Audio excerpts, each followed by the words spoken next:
திருப்பாடல்கள் 41 1-7 மற்றும் 11-13 முடிய. எளியோரின் நலனில் அக்கறை கொள்பவர் பேறு பெற்றவர். துன்ப நாளில் ஆண்டவர் அவரை விடுவிப்பார்.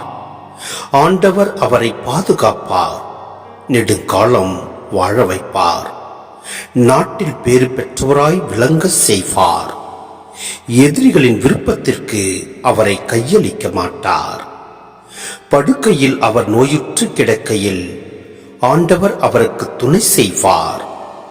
நோய் நீக்கி படுக்கை நின்று அவர் எழும்பும்படி செய்வார்.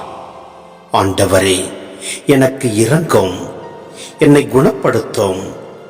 உமக்கு எதிராக பாவம் செய்தேன் என்று மன்றாடினேன்.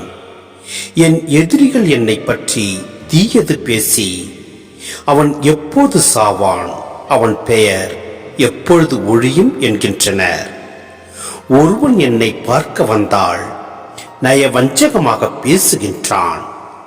என்னை பற்றிய தவறான செய்திகளை சேகரித்துக் கொண்டு வெளியே போய் அவற்றை பரப்புகின்றான்.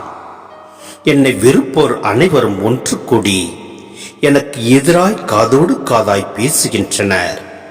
எனக்கு தீங்கிழைக்க திட்டமிடுகின்றனர். என் எதிரி என்னை வென்று ஆர்ப்பரிக்கப் போவதில்லை. இதனால் நீர் என்னில் மகிழ்வுறுகின்றீர் என்பதை அறிந்து கொள்கின்றேன். நானோ நேர்மையில் உறுதியாயிருக்கின்றேன்.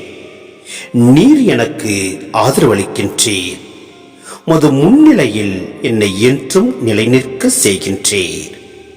இஸ்ரேலின் கடவுளாகிய ஆண்டவர் புகழப் பெறுவாராக.